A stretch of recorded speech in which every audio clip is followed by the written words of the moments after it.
So yeah, it's been a little while. A lot of personal stuff going on in my life, but you know, things happen, and I think I'm back, despite the fact that I really screwed up my foot. I don't know if you can see it, but it's pretty bruised. I rolled my ankle, so that hurt a lot. And can you see it? Can you see how bad my foot looks?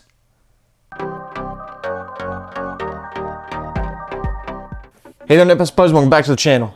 As always, I'm Ray, and today we're going to be looking at Jojo Rabbit. Jojo Rabbit is the latest film by Taika Waititi, who directed Thor Ragnarok. He directed a couple other films, but that's really the only one I know him from. And I gotta say, I was really blown away by this movie. Heard a lot of great things going into it, but man, I thought it was such a sweet movie, and you wouldn't really think that due to its, subject matter, place in history, some of the characters. But before we get into all that, definitely go down and subscribe so you can stay up to date with all the videos that I do put out.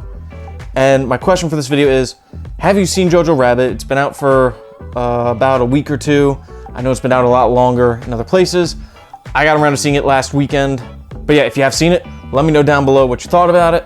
And if you haven't seen it, why not? It's a really good movie.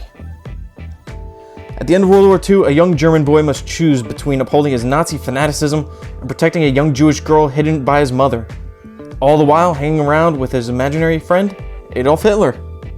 So I thought the movie actually did a really great job of exploring a child's perspective at the end of World War II and the fanaticism that probably goes along with that if you're a little German boy back then.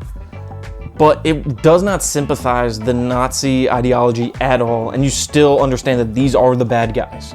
Taika Waititi, the director, delivered such a great movie. It's so good. I feel like I've been saying this a lot lately with a few of the movies I've seen, but I absolutely loved it. Again, so good. Roman Griffin Davis was really good at portraying this child who kind of fell in with this sort of idea and then has to confront what he believes with the actual enemy that's in front of him and how it doesn't really match up, and I thought that was great.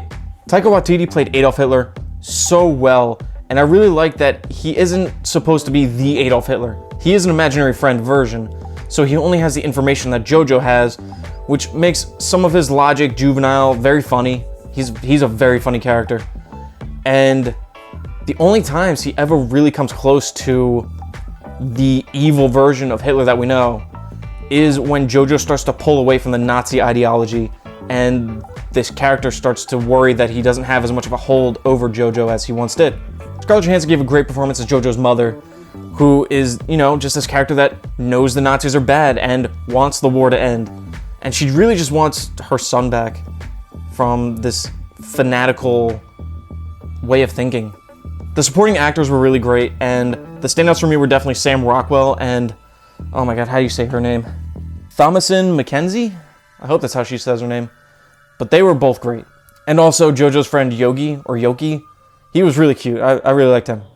So Waititi focused a lot on shoes and feet at Jojo's eye level for a lot of shots. And at first I thought they just let Quentin Tarantino come in and shoot a few scenes. But when there are payoffs for those ideas, they really hit, hard, emotionally. So I can't emphasize how funny this movie is. I was cracking up at some moments. But once Stephen Merchant comes onto the screen, the movie takes a very serious turn. And not to say you don't remember what's going on in the background for the beginning of the movie, but it becomes a lot more relevant to Jojo when Stephen Merchant, comes into his house and is searching for people that shouldn't be there. Like I said, the movie is very funny, but there were some scenes where I was tearing up because I'm a baby. Honestly, I think my only negative for the movie is the fact that they talk about Jojo's father a lot and how he's either fighting the war or he's part of the resistance, but we never see his father. And they talk about him a few times. I just thought we'd see him at some point towards the end of the movie, but we don't. So that's about it. I heard a lot of great things going into the showing of this film, and it does not disappoint at all. Jojo Rabbit gets a 9 out of 10. If you haven't seen it yet, I absolutely recommend you go out and watch Jojo Rabbit. It was equal parts funny, emotional, and just so good overall. But that's my review for Jojo Rabbit. Like I said, probably one of my favorite movies of the year. It's definitely up there. As always, thanks for watching the video, guys. It means a great deal you're continuing to watch the videos that I do put out. Definitely go down and subscribe so you can stay up to date with all the videos I do put out. I really do plan on putting more out. I have a review for Maleficent 2 that's just kind of been, you know, sitting on the computer.